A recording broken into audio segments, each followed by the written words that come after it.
Manage memberships makes it easy to maintain various membership levels and billing structures. If we come here, we can create a new membership level. We can name it whatever we would like. So if we want to offer this as a free membership, it's just like it sounds. There's going to be no associated cost with that. People can just sign up.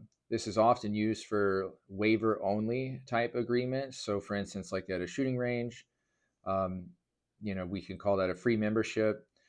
Free membership also lets it integrate with the kiosk mode, which will be a separate video. That sort of just streamlines the process by which they can sign up. You can also have a trial based membership. And so this is often useful. I've seen this used at MMA gyms, for instance. And let's just say that you want to have, whatever periods free, right? And then you could set the price. And so in this configuration, what you'll see is this would be like a drop in at a MMA gym.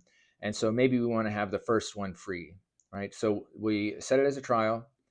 Number of periods that are free would be one, and the price we set that as 10 or whatever. And so the way this is structured is you can sign up for that membership level. You won't have to pay for your first one. Typically, like on this, we would come down here as well and say that this would be a daily billing interval.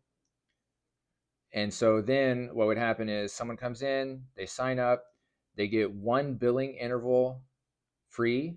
So this is number of periods. And so if this was a weekly one, they could get 1 week free. If we did it a month, it would be, 1 month free. Regardless, and then after that, they have to pay $10 to keep that going. Sign up fee, that's self-explanatory. For agreements, this is any agreement that you want to have the individual sign whenever they sign up. So you may have different membership levels that are, some may include access to a 24-hour fitness facility. If you're a shooting range, you may have your general waiver for a shooting range, and then also if there's going to be access to the 24/7 facility. I've also seen before where like an MMA gym will have 24 access to the facility as well. That will be its own separate agreement. Minimum age and maximum age, pretty self-explanatory there. You do have to require the birthday in the portal settings, which is its own video there, but you got to make sure that you're asking for the birthday, otherwise we can't ascertain the age. Billing interval, you can choose daily, weekly, monthly, quarterly, semi-annual, yearly. Max billing cycle, so this is good for such as like programs like let's say like a 3-month training program. I've seen this used for stuff like that. Or X number of weeks, like if you're selling packages, for instance, so that they get, a certain number of training sessions, that would be this max billing cycles here. And so the way that that would function is, let's just say that we put it as, we could even do weekly, right? Let's say that we're going to charge, $50 a week for 3 weeks. And that would be our training, program that we're going to offer, our training package. Again, we would put our price as 50. We would put our billing interval to weekly. And then here, if it was going to be, let's just say 5 week, right? And so when someone signs up, they're going to get billed weekly. They're going to get billed $50, and it's going to do it for a total of 5 weeks, and then it's going to stop.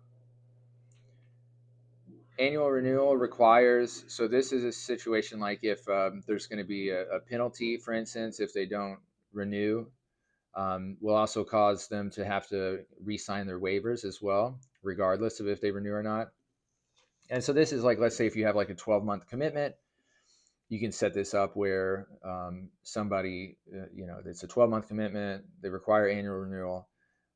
If they call in to cancel before their 12-month is up, then they have to pay a 2-month penalty in this example, or we can set it a 1-month penalty.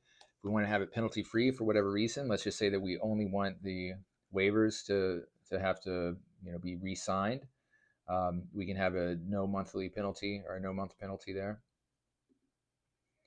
description, self-explanatory, is recurring. So this one is whether or not it's going to be rebilled automatically. And so the way to think about that, how this interacts with, because we discussed the maximum billing cycles here. If this is set, this supersedes the is recurring to a degree, right? In that, what that means is that in this example, if we were to submit this, the price is 50. We have our max billing cycle set to 5, and we have this is recurring, and we have the billing interval weekly. And so it's going to recur the billing. So week 1, week 2, week 3, week 4, week 5.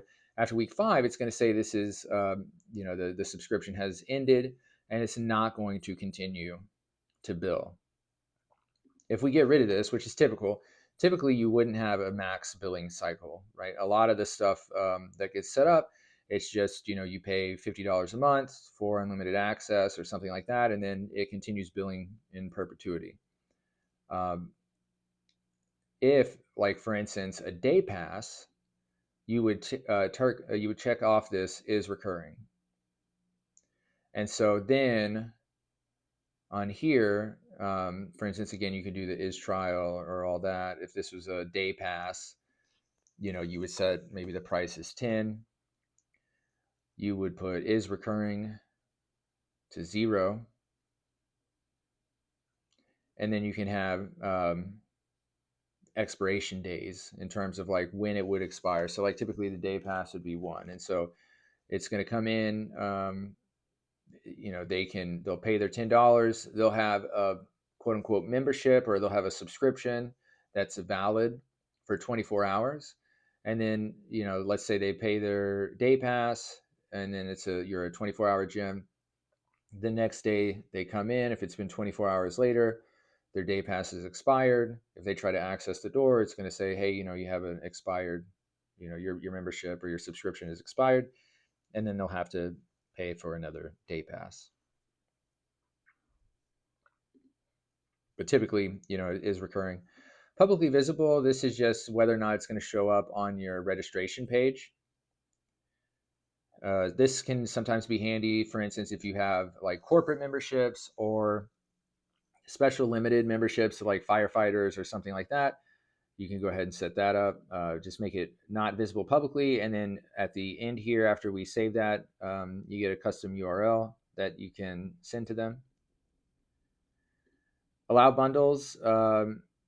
This doesn't get used as much anymore, but some facilities will have things such as, you can bundle a membership with your account, or you can bundle other memberships with your membership. And so one that I've seen is if you have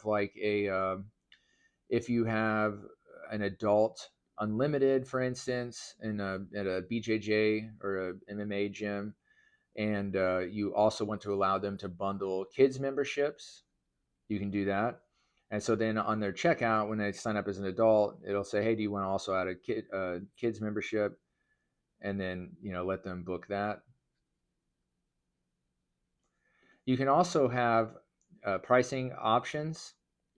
And so it's pretty common. It depends on how you want the interface to look.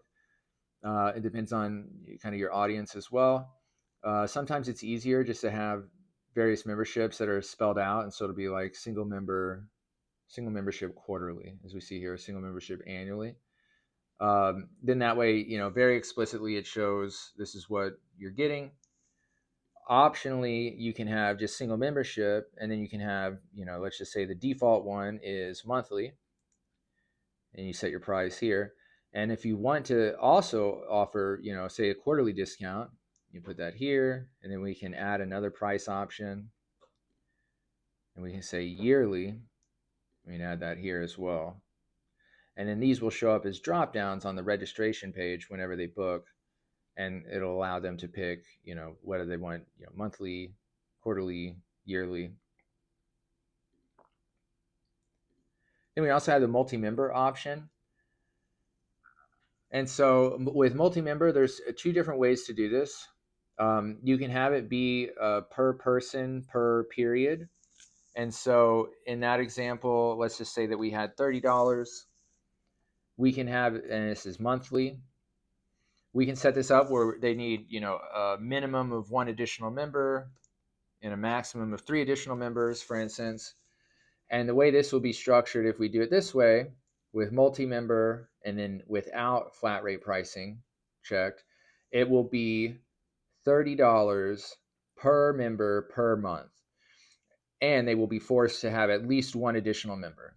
And so when they come in, they sign up, it'll get to, you know, it'll show what it'll say, you know, $30 per member per month. They go in and they add 1 additional member. Then it will show on the registration page, you know, this is going to be 30 times 2. And then let's just say they can add up to 3. So then it's 30 times 3, 30 times 4, right? And then, you know, they'll get billed accordingly. Alternatively, you can also do flat rate pricing. And so this is handy if it's like, I've seen it pretty commonly, family membership where, you know, it's 4 to up to 6 people in a plan. And so then here, you know, you would do 3, and the maximum is 5. So this would be 4 to 6 people. It kind of gives a breakdown here. 1 additional member means 2 total members. So this is 4 to 6. That would be here, and we would come back up here, and let's just say that's going to be 300. And so this is going to show $300 per month, and there's not going to be any math involved in that. And then if they come in, they can add, you know, they'll be forced to add at least 3 people. They'll have a maximum number of 5, and then they'll just get charged that, you know, $300 a month. Custom fields, this is custom information that you may want to collect at the membership level. Again, such as, you know, emergency contact or known allergies. There's also another way to do this, to add additional fields, especially if you want them to show up in like class rosters, for instance, like middle names. That's going to be in your membership settings, and that will be the topic of another video. So yeah, I believe that covers it. More often than not, you know, you'll have the simple name here, price, and then typically it would not be multi-member, and it would be is recurring.